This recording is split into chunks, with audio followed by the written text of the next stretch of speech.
আল্লাহ তাআলা এই দিনে সমগ্র উম্মতে মুসলিমাদের মেহমানদারি করেন।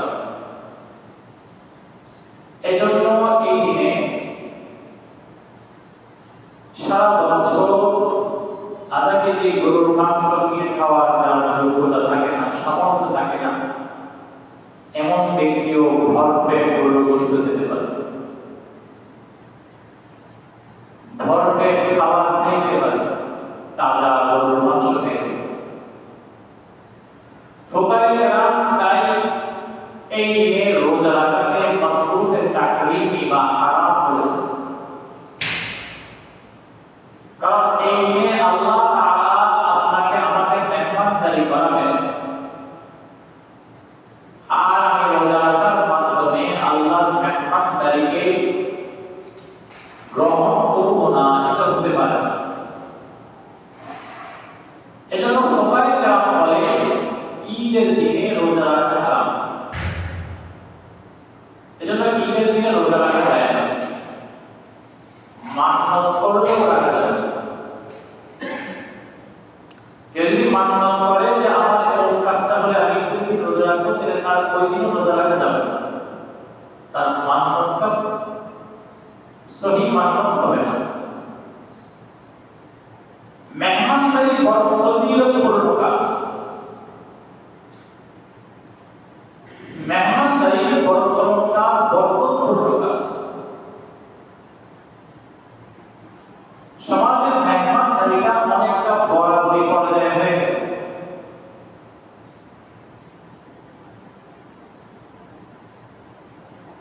অমুক ব্যক্তি আমাকে দাওয়াত দিয়েছে, তাই আমি অমুক ব্যক্তিকে দাওয়াত দিই। সে আমাকে দাওয়াত দেয়, তাই আমি তাকে দাওয়াত দিই না, এই পর্যায়ে চলে। এটাকে মেহমানদারি কিংবা আত্মীয়তার সম্পর্ক বজায় রাখা বলে না। এখানে আসুন, রাসূলুল্লাহ সাল্লাল্লাহু আলাইহি ওয়াসাল্লাম বলেন, লাইসাল ওয়াসিলাতু বিল মুকাফা, আত্মীয়তার সম্পর্ক বজায় রাখা বরাবরই ক্ষেত্রে এটাকে বলে না। সে আমাকে দাওয়াত দিয়েছে, তাই আমি তাকে দাওয়াত দিব, এটার নাম নয়। সে আমাকে গুরুত্ব দিয়েছে, তাই আমি তাকে গুরুত্ব দিব, এটার নাম নয়। তাহলে রাসূলুল্লাহ বলেন, সে আমাকে দাওয়াত দেয়নি, তারপর আমি তাকে দাওয়াত দেব। সে আমার খবর নেয়নি, তারপর আমি তার খবর নেব, এটার নাম আত্মীয়তার সম্পর্ক। মেহমানদারি গুরুত্বপূর্ণ সুন্নতের অন্তর্ভুক্ত। রাসূলুল্লাহ সাল্লাল্লাহু আলাইহি ওয়াসাল্লামের যতগুলো গুরুত্বপূর্ণ সুন্নত আছে, তার মধ্যে অন্যতম গুরুত্বপূর্ণ সুন্নত হলো মেহমানদারি করা। আর এই মেহমানদারি এত বড় সুন্নত, এত বরকতময় সুন্নত, এই মেহমানদারির মাধ্যমে বান্দা আল্লাহর সন্তুষ্টি খুব সহজেই অর্জন করতে পারে। এজন্য রাসূলুল্লাহ সাল্লাল্লাহু আলাইহি ওয়াসাল্লাম বলেন, মান কানা ইউমিনু বিল্লাহি ওয়াল ইয়াউমিল আখির ফালইউকরিম ফাইফা। যে ব্যক্তি ইয়াউমুল আখিরাতের উপর ঈমান আনবে, যে ব্যক্তি কিয়ামতের দিবসের উপর ঈমান আনবে, সে যেন মেহমানদারি করায়। ঈদ পরবর্তী প্রত্যেকের বাড়িতে মেহমান আসে, কিংবা প্রত্যেকেই কারো না কারো মেহমান হই। সময়টা মেহমান অথবা মেজবান হওয়ার। তাই আজকে জুমায় মেহমানদারি নিয়ে কিছু সংক্ষিপ্ত কয়েকটি কথা বলব। মেহমানের 1 নম্বর কাজ হলো সে আসার আগে জানিয়ে আসা, জানিয়ে আপনার বাসায় আসবে।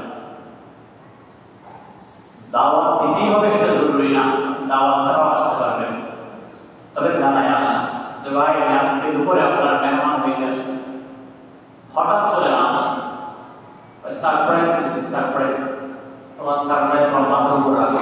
হঠাৎ যে আসল পরে কি হবে, তোমার এই সারপ্রাইজের কারণে মেজবান বড় বিব্রত বোধ হয়ে যায়, লজ্জাবোধ করে, কারণ সে তো খাবার পাকায় নাই। খাবার তো সে পাকায় নাই, তুমি তুমি যে দুপুরে চলে আসছো সারপ্রাইজ দেওয়ার জন্য, সারপ্রাইজ করবে কি?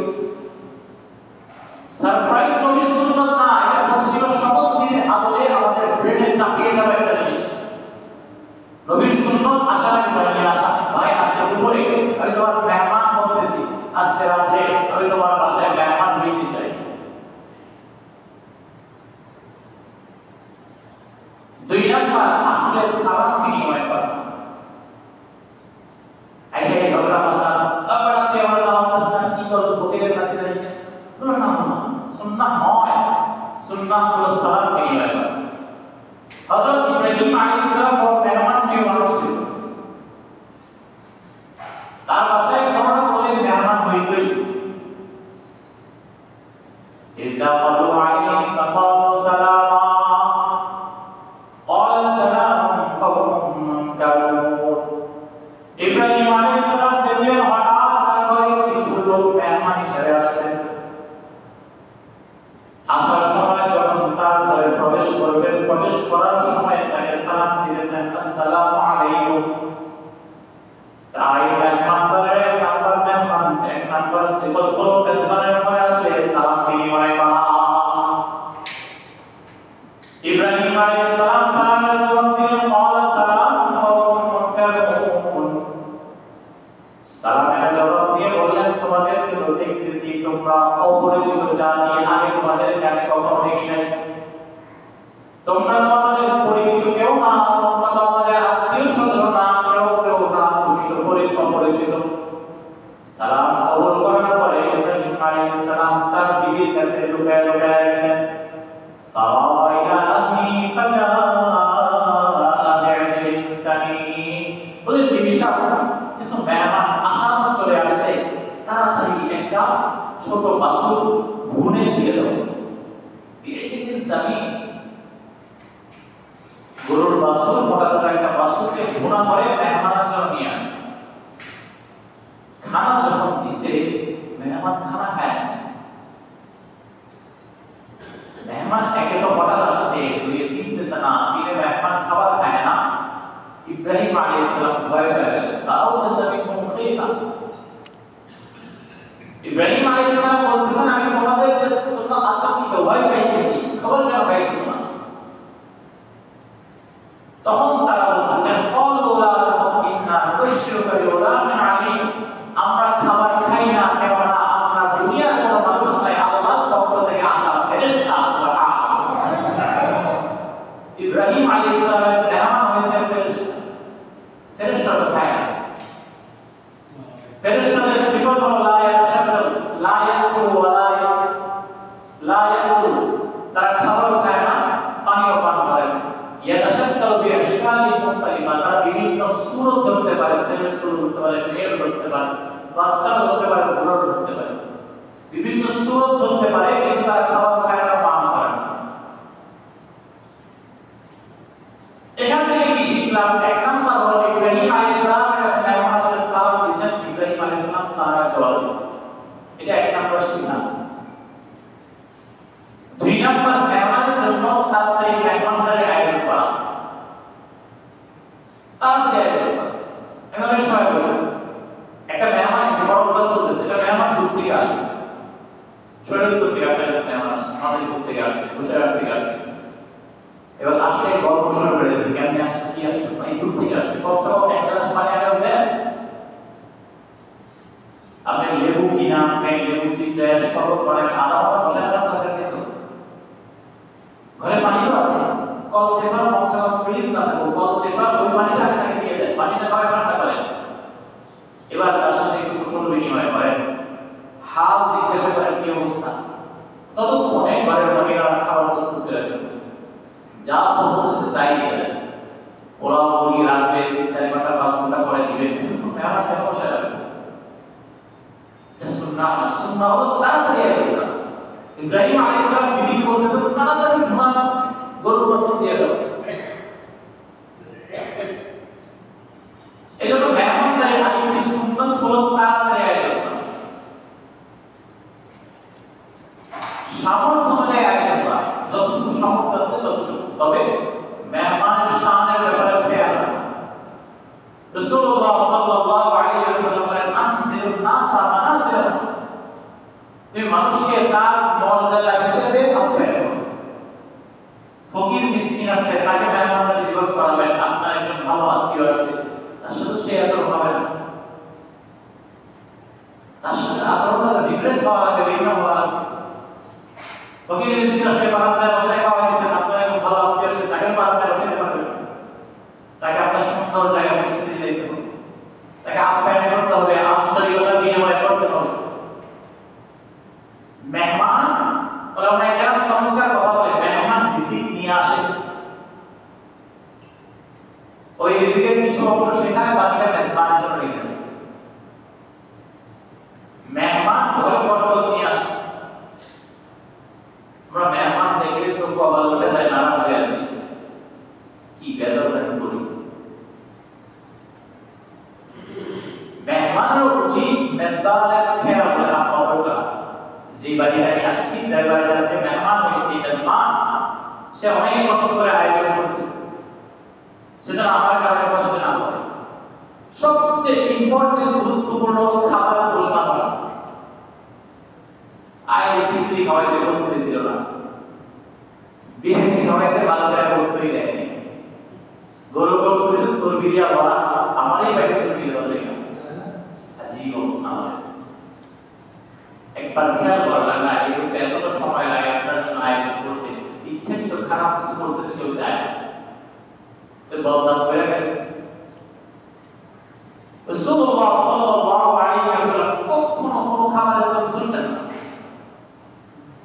পছন্দ হলে খাইতেন, অপছন্দ হলে রেখে দিতেন, কিন্তু দোষ ধরতেন না। হযরত মাইমুনা রাদিয়াল্লাহু তাআলা আনহা বলেন, রাসূলুল্লাহ সাল্লাল্লাহু আলাইহি ওয়াসাল্লামের পালা, খাবারের পালা, নবীজি সাল্লাল্লাহু আলাইহি ওয়াসাল্লামের সিফাত ছিল খাবার দিতে বলে দেওয়া, এটা এই খাবার, এই খাবারটার নাম এইটা, আজকে গরুর গোশত পাক করা হয়েছে, মহিষের গোশত, ছাগলের গোশত, এটা বলে দেওয়া। নবীজির সামনে ভুনা হওয়া একটা প্রাণীকে নবীজির সামনে রাখা হইল। নবীজি যখন প্রাণটা গায়ে হাত দিয়া খাওয়ার জন্য প্রস্তুত হইলেন, তখন নবীজির বিবি মাইমুনা রাদিয়াল্লাহু তাআলা বললেন, ও আল্লাহর রাসূল, এটা হলো তব। আরবিতে তব শব্দের অর্থ বাংলাতে গুইশাক। তব বা এই আরবিতে তব শব্দের অর্থ বাংলাতে গুইশাক, তবে বাংলাদেশের গুইশাক আর আরবের গুইশাকে বহুত বেশ কম। বাংলাদেশের গুইশাক দেখতে অনেকটা কুমিরের মতো, টিকটিকের মতো, চামড়াগুলো কালো কালো হয়, থাকে সারাদিন পানিতে, বিভিন্ন আজে বাজে জিনিস খায়। আরবের গুইশাক পানিতে থাকে না, থাকে মরুভূমিতে, দেখতে সাদা হয়, ফল ফুল কিংবা পোকামাকড় খাওয়াটা তাদের অভ্যাস। হায়াতুল হাইওয়ানের মধ্যে বলে ওই গুইশাক 6 মাসে 1 ফোঁটা পেশাব করে, পানি তো খায় না, থাকে না পানি, পেশাবের করতে 6 মাসে 1 ফোঁটা পেশাব করে। চীনার সামনে বলি, আমাদের বাংলাদেশে বর্তমানে খুব ভাইরাল সান্না, এটা হলো গুইশাক, আর দিতে যেটাকে দম বলে। যে বাঙালি সামনা বলছে, ধন্যবাদ অন্ততপক্ষে গুইশাক চিনে গেছে। মূলত এটা আরবিতে বলা হয় দম, যার বাংলা অনুবাদ হলো গুইশাক।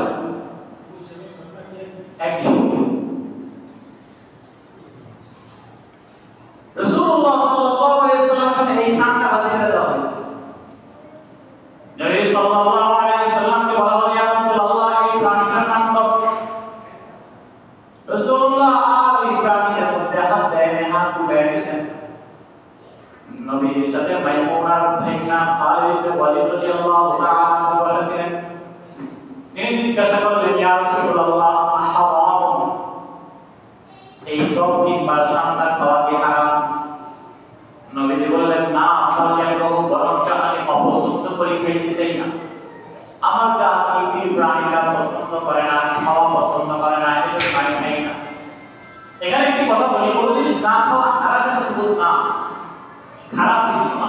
আমরা অনেক সময় বলি খাসনা কি খারাপ, তবে অপছন্দ লাগতেই পারে, অরুচি লাগতেই পারে, সমস্যা নেই। বাংলাদেশ খাসনা কি আমি বাংলাদেশ থেকে অনেক নারাজ হয়, তবে খাই না, রুচিতে লাগে না, মাদক মাছ খাই না, রুচিতে লাগে, কি করবো? তার মানে হারাম দিল এরকম নয়, হালাল অনেক কিছু রুচিতে লাগে না বকরু বলে কেউ কেউ হালাল আছে শাফি মাযহাব বলে হালাল হাম্বলি মাযহাব বলে হালাল আমাদের মাযহাব বলে মাকরুহ কারণ নবী বলেছেন যখন বলছেন আমি অপছন্দ করি হারাম না খালিদ ইবনে ওয়ালিদ রাদিয়াল্লাহু তাআলা সামনে খাওয়া শুরু করেছে এই থেকে কি বুঝলাম খাবারের দিকে যদি দোষ ধরে রাগ হয় তো কেন আমাকে ছেড়ে খাই এগুলো কিছু বলে না অপছন্দ করে আছে খাই খাবারের দোষ না ধরা আপনার অপছন্দ হয় এটা আপনি খাইলেন না সমস্যা নেই দোষ না মেহমানের খুব খেয়াল রাখা মেহমান যে আসার সময় সালাম দেওয়া মুসাফা করা এবং কুশল বিনিময় করা খাবার যা আছে বিসমিল্লাহ বলে খাওয়া কিন্তু দোষ না করা খাওয়ার শেষে যে মেজবান এত কষ্ট করে আপনার জন্য খাবারের আয়োজন করছে তার জন্য দোয়া করা দুইটা দোয়া হাদিসের মধ্যে পাওয়া যায় একটা কোরআনে বাচ্চাদেরকে শেখানো হয়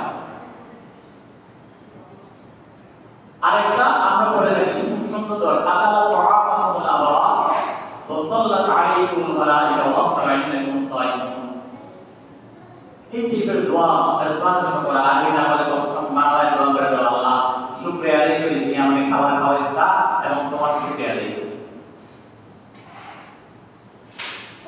মেজবানের খেয়াল রাখা মেহমানের জন্য সায়ান আয়োজন করা সামর্থ্য নেই মেজবান মেহমানের জন্য সায়ান আয়োজন করা তার জন্য তাড়াতাড়ি মেহমানদারি আয়োজন করা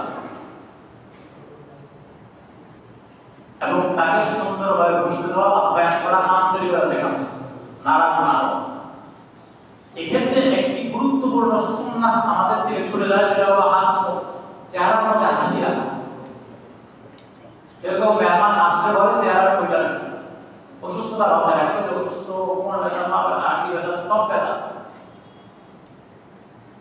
আপনি একটা মেহমান যখন আপনার ঘরে আসছে আপনি যখন তাকে বারবার অসুস্থতার কথা বললে সে ইতস্ততা বোধ করবে সে ভাববে যে আয়েশা মনে বলে তালাই দিলাম কিনা আপনি অসুস্থ থাকতেই পারে এখন পর্যন্ত দরকার নেই সে তো ডাক্তার না আপনার বাসায় আসছে তাকে আপনার অসুস্থ বলে বলতেছেন সে তো ডাক্তার না সে মেহমান আপনি তার কেন অসুস্থতার কথা বলতেছেন আপনি তো অসুস্থতার কথা বলবেন ডাক্তারকে তো মেহমানকে কেন বলতেছেন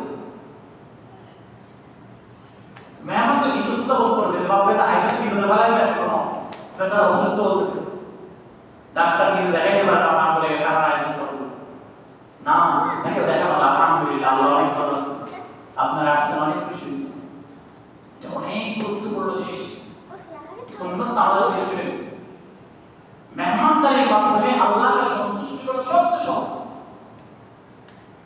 রাসূলুল্লাহ সাল্লাল্লাহু আলাইহি ওয়াসাল্লাম মুসলিম নবীর মধ্যে বসা এক মেহমান রাসূলুল্লাহর কাছে মেহমান হওয়ার জন্য আসছেন ইয়া রাসূলুল্লাহ আমি আপনার কাছে মেহমান হইতে চাই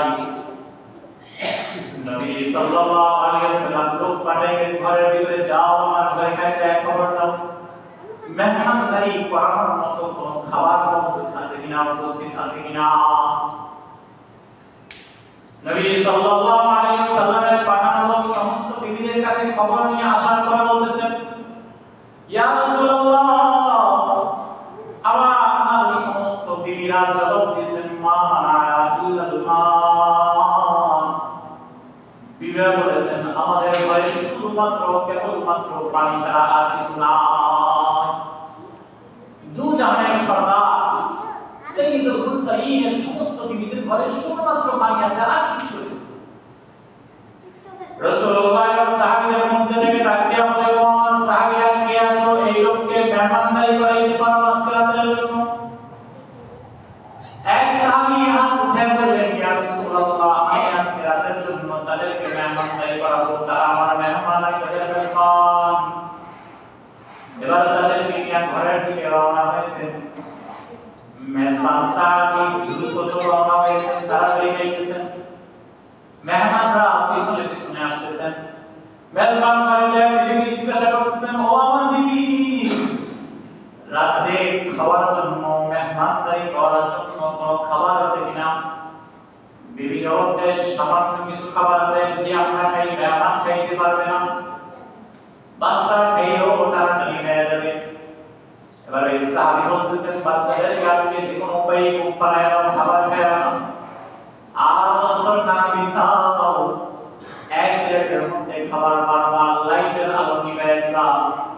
এই পাশে আমরা বসে এমন একটা ভাব করবো যেন মেহমান বুঝে আমরা খাবার খাইতেছি, বাস্তবে আমরা খাবার খাবো না।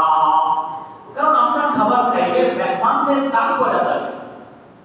আবার যদি আমরা খাবার খাইতে না বসি, মেহমান ইতস্ততা বোধ করবে, শরম পাবে।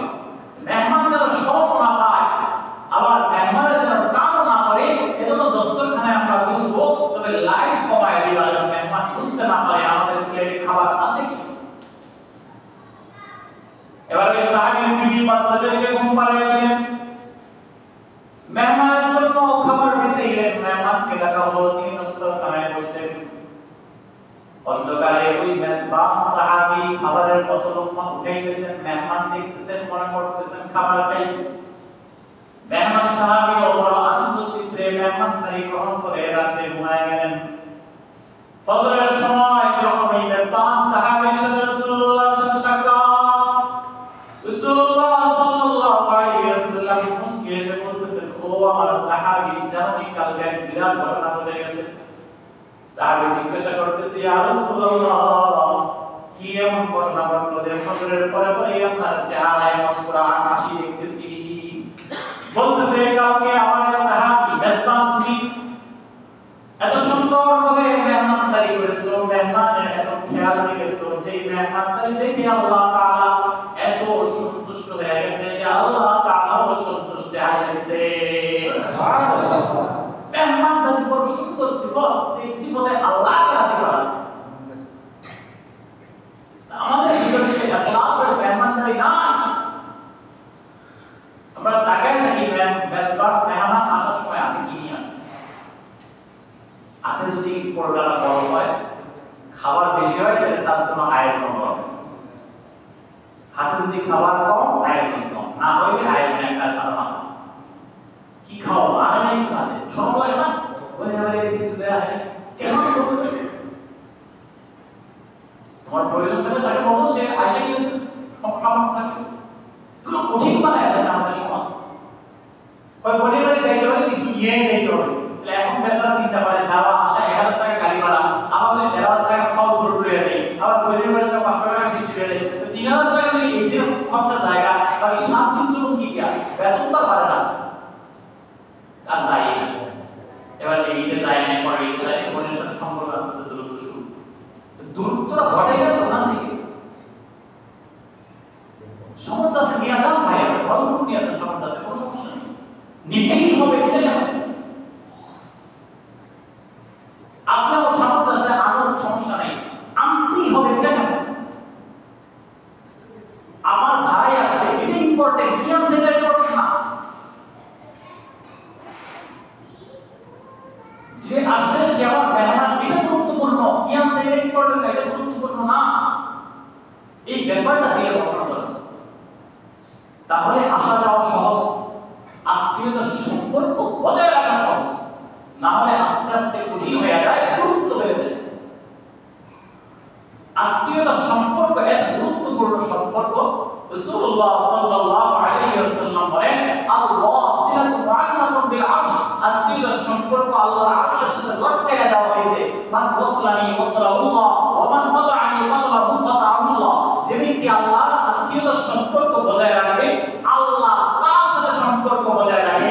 আর যে ব্যক্তি আত্মীয়তার সম্পর্ক ছিন্ন করে, আল্লাহ তার সাথে সম্পর্ক ছিন্ন করে দেয়। আলহামদুলিল্লাহ। কেন কঠিন করতেছি আমরা? এজন্য অনুরোধ করবো প্রিয় মুসল্লিরা, ভালো করে বুঝি, মেহমানদারিটাকে সহজ করি, আত্মীয়তার সম্পর্কটাকে সহজ করি, আসা যাওয়াটাকে সহজ করি। কঠিন বানাই না, ইসলাম সহজ করছেন, কঠিন করেন নাই। আমরা কেন নিজে নিজে কঠিন বানাইয়া সব কিছুকে কঠিন বানাই দিব? এখন বলি যে আত্মীয়দের বাড়ি বেড়ে গেল কঠিন, এটা আমি বানাইছি, ইসলাম বানাই না, এটা আমি বানাইছি। আমি বানাইছি যে আমার মেয়ের বাড়ি 5 দিন নিচে চলে যাবে, এটা আমি বানাইছি, ইসলাম বলে নাই। নবী সাল্লাল্লাহু আলাইহি ওয়াসাল্লাম যুদ্ধ থেকে ফেরত এসে ফাতেমা ঘরে যেতে কিছু চান, হাতে কিছুই নেই। বিশ্ব সরদারজি, সমস্ত জাহানের নবীজি, যে পুরো উম্মতকে আদব শিক্ষা দিয়েছেন, তিনি কিছু ছাড়া যাইতে লজ্জা করেন না। তিনি আপনি কত বাহাদুর হয়ে গেছেন, আমার লজ্জা লাগে। ভাঙতে পারি না আমরা এই অস্ত্রগুলা। কি বলবে মানুষ, কি বলবে মানুষ, কি বলবে মানুষ, কি বলবে মানুষ, কি বলবে, জিন্দগি পার করে দেয়, পরে মানুষ বলে লাশ খেলা দাফন করে, আর কিছু বলে না, মানুষ এই বলে। 2 দিন 3 দিন লাগে না মানুষ বলতে, কিন্তু মানুষ কিছুই বলে না। আমি ভাবি মানুষ কি বলবে, মানুষের এত পেশা নাই তো আমার নিয়ে ভাবা, আমি ভাবতেছি মানুষ কি বলবে। আল্লাহ বলছে এই ইত্তেকার ওসমান থেকে বেঁচে শুধুমাত্র সুন্নত নবীর উপর আমল করার চেষ্টা করি, দিন সহজ হয়ে যাবে, সমাজ সহজ হয়ে যাবে, পরিবারের সম্পর্ক সহজ হয়ে যাবে। আল্লাহ আমাদেরকে মেহমানদারির মতো ফজিলতপূর্ণ বরকতপূর্ণ আমল সুন্দরভাবে